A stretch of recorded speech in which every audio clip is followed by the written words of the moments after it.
falar um pouco de segurança alimentar, porque teve aquele número, ficou famoso, e parece que não é bem assim, dos 33 milhões de brasileiros que passam fome. Então eu queria que você falasse qual que é o número e como se faz a conta. E depois, para a gente ter uma ideia da pobreza, da miséria, principalmente alimentar do Brasil, qual que seria o número correto, se é que o senhor tem? Primeiramente, boa tarde. Obrigado aí, pessoal. Emílio, Daniel, Sami, Marco Antônio, né, Alba, Rogério. Prazer aqui em estar com vocês presencialmente, né? Já conversei com alguns aí de forma remota. O próprio Rodrigo Constantino, a gente já se falou remotamente numa das entrevistas. Dizer que o Ministério da Cidadania é isso. É o braço social e esportivo do governo federal. A gente estava falando de qualidade na gestão, né, de estar melhorando ali as boas práticas, ali estar trazendo coisa boa e também corrigindo as disfunções, né, da burocracia. A burocracia veio para ajudar, mas as disfunções atrapalhou muito o país, né? Estamos num caminho de crescimento. Acho que o mérito é ter corrigido essas falhas, esses óbitos que tinha na entrega das políticas públicas. E o Ministério da Cidadania veio com esse conceito, né, do esporte como meio de inclusão social, né, foco na proteção social do nosso país, fortalecimento do SUAS. Vocês terem uma ideia, é o governo que mais investiu em proteção social da história, né, da nossa nação. É o ministério com maior orçamento, né, justificado, que estamos passando por um período de recuperação social.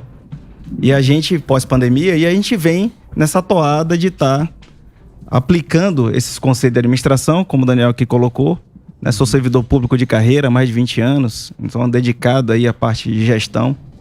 E a gente vem ali passo a passo, né, corrigindo essas disfunções.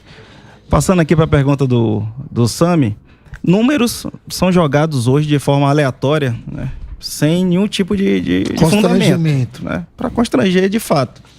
Assim como falaram que o Auxílio Brasil ia acabar agora em dezembro, né? Assim como tem outros absurdos aí sendo colocados, né? Campanha, né? Campanha política. Teve um jornal lá em Brasília, né? Um jornal de grande circulação, que falou que a gente tinha 86 milhões de pessoas em situação de rua no país. Imagine, 50% da população você não ia conseguir nem andar. Haja rua. Haja rua. Então, esse tipo de narrativa falaciosa, Sam, a gente tem todo dia para todos os gostos, né? Mas qual que de lá para cá, a gente hoje está trabalhando com o aperfeiçoamento do cadastro único, que é esse banco de dados do governo federal, onde é a porta de entrada de todos os benefícios sociais do governo federal, processo de modernização, aperfeiçoamento. Hoje o Brasil é considerado o 7º país mais digitalizado do mundo por esse processo, né, de desburocratização. E o nosso cadastro único hoje, eu lhe dou um dado, né? Você que é economista, gosta de basear aí de dado, que hoje 100% da população que está naquela faixa da pobreza extrema no nosso país, regularmente cadastrado, recebe Auxílio Brasil de no mínimo R$600. 100%. Tem um cartãozinho, recebe direto.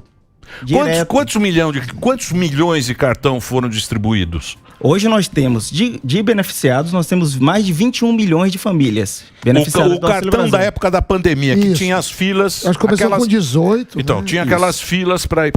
A sacanagem é a seguinte, porque o que acontecia? Vai falar aqui um cara que não sabe muito, mas vou fingir que eu sei. Tá bom. O dinheiro ia para a prefeitura. A prefeitura distribuía. Então o prefeito ia lá e dava o bolsa, alguma coisa para os caras no local. O benefício. A Caixa fez o quê? Vai direto pro cidadão. Então o prefeito lá, ele perdeu esse poder de ganhar o votinho lá. Ficou federal. Cortou o caminho. Fez isso aqui, ó. Deu uma pelezada no local. Então o prefeito está muito triste. Porque ele não tem mais o cartãozinho para dar. Tô certo ou tô errado, ministro? O que a gente fez foi... No processo, por exemplo, do auxílio emergencial, porque vamos separar aqui os programas sociais. Nós tivemos, durante a pandemia, o auxílio emergencial. Isso. Esse, reconhecido, inclusive, pelo Banco Mundial, dos maiores programas... Isso tudo era direto.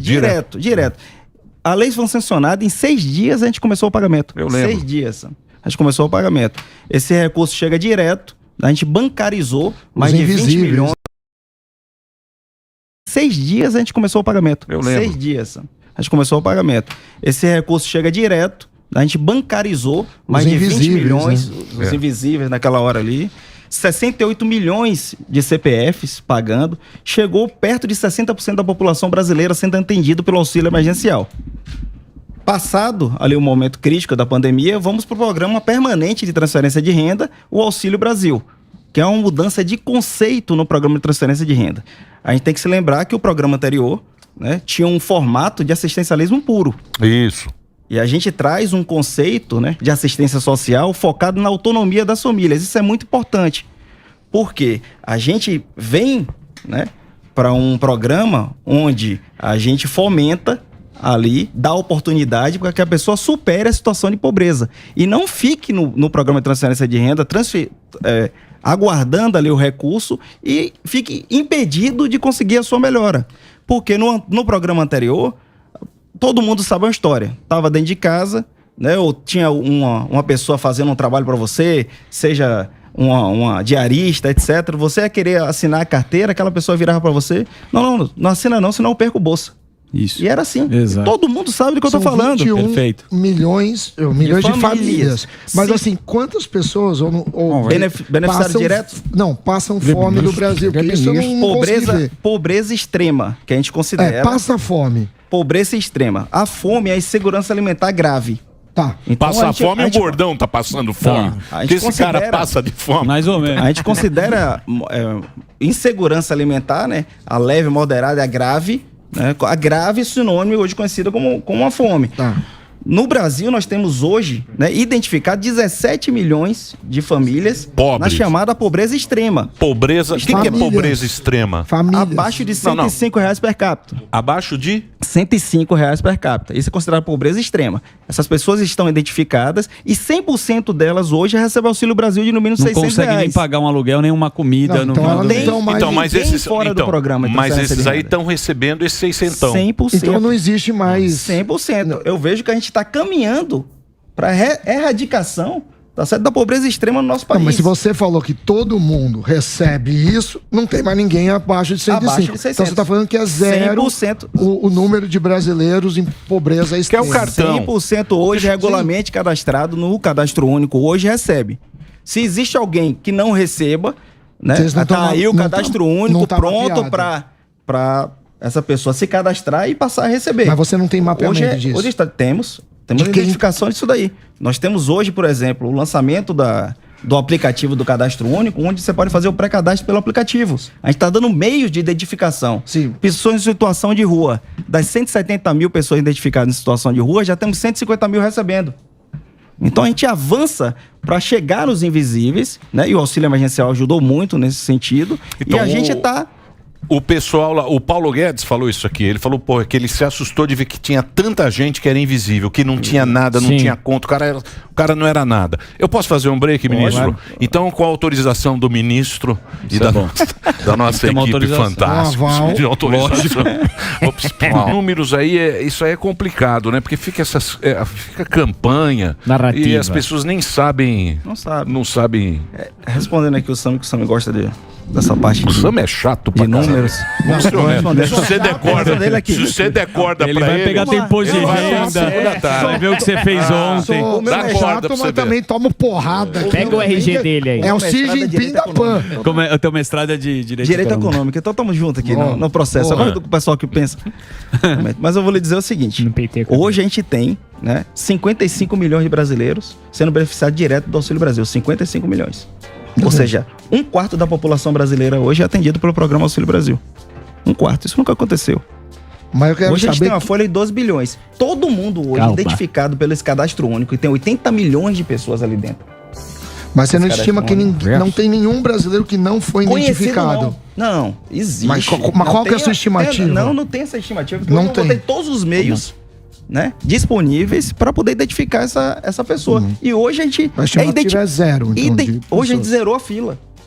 Entendi. Ou seja, se identificar uma pessoa amanhã, a gente coloca para dentro do programa de novo. E é importante também bater num ponto que acho que o Sami tem que enxergar também por uma questão mais sociológica do que econômica ou numérica. A pessoa... É um ciclo que ele vai depender muito da economia, ele vai depender muito do emprego. O Brasil está batendo recorde de emprego, né? 100 milhões de pessoas empregadas. Então, tudo isso daí depende do momento que a gente vive também. A assistência social é para ser a última rede de proteção social, não a primeira. Então, Então você tem filantropia, você tem as igrejas, todo esse aparato do terceiro setor também contribui para que as pessoas sejam atendidas. Então as pessoas também buscam esse auxílio, né? Buscam. O que eu estava completando ali é justamente isso daí. A assistência social, né, sai de um modelo de assistencialismo puro, né, para um modelo de assistência social, né, com fomento à autonomia. A gente foi o conceito do programa social. Vamos lá. Hoje eu tenho 210 mil famílias de carteira assinada dentro do Auxílio Brasil, pô. Hoje o cara trabalha e tem recebe. Ele recebe assinou a carteira, continua no benefício. Porque a gente criou uma regra de emancipação. A gente criou ali uma O porta cara de tem um saída tempo pra pra ele sair desse sufoco. Porra, eu também quero isso aí. Então, mas até um determinado valor. Você pode me corrigir. Não vem não, ministro. também quero. Não é? Essa molezinha eu também quero. Per capita. Ei, Dá ministro. pra bater no teto. Mas a gente muda o conceito. Porque o que é que acontece com o programa anterior? Criou bolsões de miséria, pô. O que a gente vê hoje no país são locais que são bolsões de miséria. Porque a partir do momento que eu dou um programa, né? E olha que o Auxílio Brasil, o Bolsa Família tinha um valor mínimo de R$41. Viu? Tinha família recebendo R$40. R$41, R$45. Não era 600, mínimo. R$40. E eu dizia pra ela assim, se você arrumar um emprego e sair do programa social, né? Se acontecer qualquer coisa, sua renda baixar, você volta pra fila. Sim. Ou seja, O programa tá lá. aí a pessoa bota o medo. Aí tá falando de medo aqui na estante, né? Sim. Tava Tava falando falando sobre de esse medo. A política do medo também estava na assistência social. Porque a partir do momento que eu digo pra pessoa, pra família, pra aquela mãe de família, olha, se você sair do programa social, você não tem a garantia de voltar a receber, aí a pessoa para e analisa, vem cá, pra que eu vou trocar o certo pelo duvidoso? Sim. E tem muita informação que não chega, né, ministro? Eu tava até roubando e olhando a sua pauta, desculpa ser invasivo, e 2 assuntos me interessaram. O novo marco regulatório, que é do saneamento básico, e a outra coisa, que é a transposição do Rio São Francisco. São 2 notícias que não chegam no final da ponta da população. Não chega. E hoje já tivemos uma notícia inédita, né? Hoje o presidente regulamentou o Programa de Desenvolvimento Ferroviário do país. Hoje, está no DOU de hoje, a regulamentação de investimento na malha ferroviária do país. Sabe o que é isso? Então nós temos a FICO, nós temos a FIOL, a Oeste Leste, vai sair no porto de Ilhéus. Você vê investimento em infraestrutura que não se via há 30 anos no país. Nós pegamos obras acabadas. Esse é o Tarcisão, né? Tarcisão. O governo fez a lição de casa direitinho, na minha humilde opinião, hein? Terminou as obras. Sabe, o ano que vem também, como é que vai ser, né? Aí lembra. O ano que vem também. Resultados passados. Resultados passados não garantem. Mas tá no azul, tá no azul. Futuros. O Daniel, né? Daniel. Zuzu. Pois Zuzu. não, pode chamar de Zuzu. Zuzi, Zuquinho. Zuzu é quando ele bebe, viu? Quando eu bebo, ele enxuga, ele fica. Quando eu bebo. Ele bebe Zuzu. É Zuzu ou Dani Crazy? Eu peço uma encoxada. Vem pra cá, ministro. Mas Tranquilo, a gente não liga não. Mas vai lá. Fala, ministro. Aí, veja bem, falou de Tarcísio, né? Mas aí eu vou puxar pra minha pasta. Vou puxar para a infraestrutura socioesportiva no país. Sabe quantas obras a gente entregou de 2019 para cá? Mais de 4.500 obras paradas. 96% delas estavam paralisadas. Isso eu tô falando de obras entregues, né? De 2019 para cá, 4.500. Todos os estados do país receberam obras de infraestrutura socioesportiva que estavam paralisadas. Aqui, eu fui em Presidente Prudente aqui entregar a obra do Centro de Excelência de Ginástica, Centro Olímpico de Treinamento de Ginástica. Tava lá o Arthur Zanetti, tava o Nori lá, eu fui lá entregar. Obra parada há 10 anos, pô. Que ninguém mexia. Então, ninguém quer finalizar a obra do obras. Só inaugura, né? E tem o mais... político inaugura e não entrega. Dinheiro lá, verdadeiros monumentos ao descaso, Emílio. Eu tenho muita obra era só assim. pilar. E você ligava pra lá, Samir, liga lá pro prefeito, o cara não acreditava, não.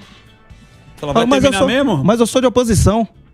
Eu falei, não, filho, a obra não é sua, não, a obra é do povo. Exatamente. Mas, ô ministro, esse é o pensamento. Ô, ministro, essa é a obra não é sua, criatura. A questão dos governos, você acredita, então, os governos anteriores como aquela obra a manobra do assistencialismo, até com obras também. Tem um assistencialismo de como obras. Começa a obra para tentar uma possível eleição, deixa lá, e a outra pessoa que termina a obra, depois ela é meio que culpada. Não, fui eu que comecei. Então, nunca tá errado o sujeito. Exatamente. Alba, ele vende a esperança, vende o resultado. E não pode entregar. Porque eles ficam refém da promessa. Sim. Porque se entregar, ele vai ter que construir outra coisa nova. Então, o que fizeram com o programa social, fizeram com as obras também. Vote em mim. Eu inauguro aqui o início da obra, né? Lançamento fundamental. É legal, né? Pra divulgar, cortar falar com a tesourinha a faixinha. Fita, Isso. fico vendendo a esperança de terminar. E o negócio dura 30, 40 anos. Mas o cara você acha, voltando. o senhor acha que isso diminuiu bastante agora que a turma já não cai mais nesse papinho? Porque a gente vê esse argumento, a gente tá vendo agora, inclusive. Lógico que a turma cai. A turma sempre cai no papo, ô Gordão. Tá bom, tá respondido, ministro. Não precisa responder, não, que Basta se olhar. Basta se olhar. A turma não cai mais. A turma, especialista político acabou de responder. A turma acha que vai chover picanha. Não precisa responder mais, não, ministro. Se a turma acha que vai chover picanha, a turma acredita em qualquer coisa, ministro. A liberdade passa pelo acesso à informação. Então, quando você quer libertar, né, um povo, a primeira coisa que você faz é dar informação. Sim. Informação correta. Né? Informação realmente baseada em fato. E quando você tenta, né, limitar, né, a chegada da informação, aí você corre o risco de manter esse povo aprisionado. Sim, mas é muito perigoso libertar um povo que quer ser escravo. Esse é que é o problema. Maquiavel falou isso. Nicolau escreveu Nini já dizia. Povo quer ser escravizado, libertar ele é perigoso. Agora me fala uma coisa. Vamos trabalhar. Você fazia o quê? Qual é a sua Antes de ser O ministro. que você fazia antes de ser ministro? Eu fui militar. Você é de carreira? Sou de carreira da Polícia Federal. Boa. Policial federal de carreira. Eu e Anderson, né? Somos os 2 primeiros policiais federais a chegarem, né, ao cargo de ministro de Estado. Tinham 3, né? Que o Jorge é da carreira da Polícia Militar. Então, os 3. Então, somos os 2 policiais federais aí, né? Hoje como ministro de Estado. Primeira vez na história que temos 2 federais ali. Né? Minha carreira foi nessa linha, né? De primeiro como no Exército, depois na Polícia Federal. Eu trabalhei em vários setores. Na parte de inteligência, na parte de gerenciamento e negociação de crises, na parte de aeroportos, portos, sempre focado ali na questão também mais para gestão. Então, grandes eventos. Você é um gestor, então? Gestor. Me especializei nisso. Especialização em Direito Público, depois mestrado em Direito Econômico, voltado para gestão. Ministro, e como é que é entrar na política? É outro jogo, né? Eu confesso, eu tinha uma ideia pré-concebida, né? Eu tinha um preconceito com relação à política. E quando eu vim para o governo em 2018, que eu participei da equipe de transição. Né? Tá. Eu, Dani, Sampaio. Sim. Né? Da Caixa, né? Da Caixa. Isso. Da transição, eu comecei a ver a forma como o presidente Bolsonaro e aqueles que o cercavam ali mais de perto, tratava, né, a política. Né? Tratava a coisa pública. Eu comecei a desfazer a impressão que eu tinha da política. Olha que a gente está falando da informação aqui, do acesso da escravização. Eu mudei o meu olhar para a política e encaro a política como um avanço civilizatório. A política, ela tem que existir e ela evita que nós tenhamos, assim, por exemplo, o caminho da barbárie, o caminho da guerra, o caminho da ofensa. A política é um avanço nesse sentido. E eu vi pessoas que tratavam a política da mesma forma, pensando no bem comum, no bem-estar social. Eu vejo isso todo dia. Todo dia. É o Rogério Marinho, é João Roma, é Tarcísio, que está aqui. Você não vê os ministros que estão lá hoje, né? O Saxida, o Sampaio, qualquer um, o Juca, que é daqui de São Paulo, você não vê nenhum tipo de conversa que não seja para promoção do bem do povo, né? Da entrega de política, de conversa que a gente tenha um legado, né? De administração pública para deixar em benefício da nação. Então, quando o presidente fala, não estou aqui por mim, eu posso dizer, né? Ninguém da equipe ali está ali por uma questão pessoal. Benefício próprio. Não tem ministro com cartão corporativo no governo Bolsonaro. Não tem. Agora uma coisa que o Bolsonaro fez, que a gente estava falando agora, não sei se era o Constantino que estava falando, ele deixou muita liderança, né? Sim. Fez nome. Ele fez nome pra caramba, né, o ministro? É esse perfil de ser altruísta, né? Humilde, né? Altruísta, antilitúrgico no processo. Isso incomodou bastante, né? Principalmente aqueles que já estavam acostumados com aquele status quo de Brasília, né? Né, de saber o caminho das pedras, saber como é que eu chego, né? Pra fechar negócio no elevador. Puta, como saía negócio. No mezanino. Pra você chegar até a audiência com o ministro de Estado, burocracia sem fim, né? Nessas disfunções. Hoje, como todo mundo, né, tem um perfil técnico, né? De servidores de carreira, ou então muito tempo na gestão pública, tem essa unidade, Emílio, de valores e propósitos. Então não preciso conversar com meu colega, né, para saber que a gente está andando na mesma direção. Sim. Então é um time que anda... Que conhece, né? Sabe o que está fazendo. Paulo Guedes, um exemplo, né, um pilar desse nosso governo. E aqui eu faço uma afirmação, nunca negou R$1 sequer para ajudar quem mais precisa. Sempre fez de tudo, né, para fazer com que os programas sociais, né, chegassem na mão daqueles que mais precisam. Então, por isso que a gente tem hoje, né, um Auxílio Brasil que tem um mínimo de R$600, enquanto se pagava R$40 e com fila. Porque as outras coisas estão funcionando bem. A gestão ela está funcionando bem. Mas é o contrário do PT, porque o PT fazia o quê?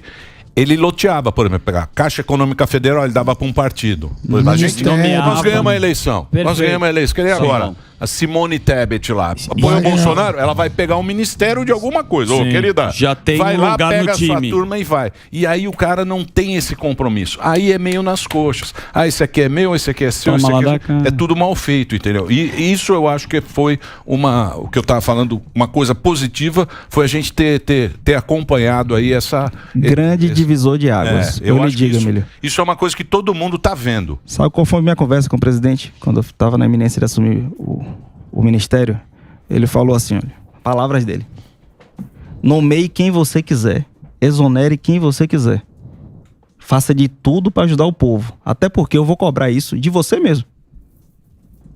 Ou seja, um presidente da república que pega, né, um técnico, que eu sou um servidor, né, que chegar a ministro de Estado é quase que uma utopia. Você chegar lá no cargo de ministro de Estado e de lhe dar uma carta branca para você fazer aquilo que você acredita como sendo o melhor para a entrega daquelas políticas públicas, é algo inimaginável. É algo que precisa desse choque de gestão mesmo para a gente estar andando nesse caminho da prosperidade, nesse caminho que a gente não tem amarras, né, para trilhar. A gente não se sente amarrado para trilhar.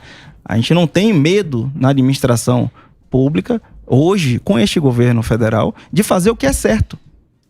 Então, se tinha alguém ali que estava nomeado e que não ia trabalhar, chama, não veio, exonera.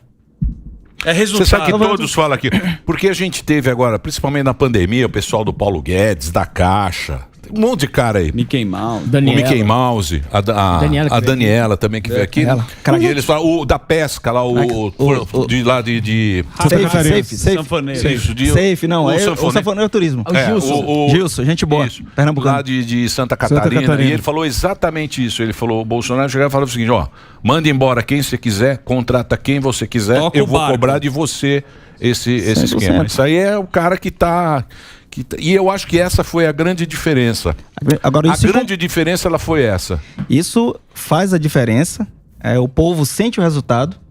Então hoje a gente sai da pandemia, né, o Brasil dando exemplo, né, a economia, né, o Sami está aqui, o especialista pode falar melhor que eu, dando exemplo disso aí, uma economia em crescimento, sustentável, né, tanto do lado ambiental como também de forma inclusiva. Né? Por isso que a gente vê, porque a economia não vai bem, pessoal. Quem primeiro sofre e quem mais sofre é a população em situação de vulnerabilidade social. É o pobre. Não existe isso, de andar a economia para um lado e assistência social por outro. São dois lados da mesma moeda. Tem que andar a quatro mãos, porque senão, tá certo? Aquele primeiro que vai sofrer um impacto é o pessoal de baixa renda. É aquele público que mais precisa.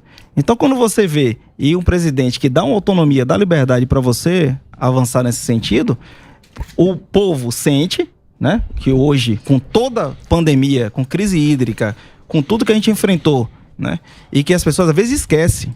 2019, quando a gente chegou no governo, tinha ônibus incendiados na rua, minha gente. É verdade. O cara ligava pra rua de dentro do presídio e mandava incendiar ônibus. É verdade. E a gente chegou em 2019 assim. Um caos. Um caos, pô.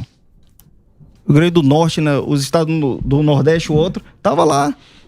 E aí chega, o pessoal com autonomia técnica, como é que resolve? Isola a liderança do crime organizado. O presidente vai, se isso resolve. O Moro, isolou, né? O Moro. Ele isolou. Sim. Chegou, aplicou o plano, isso em todos os setores, né?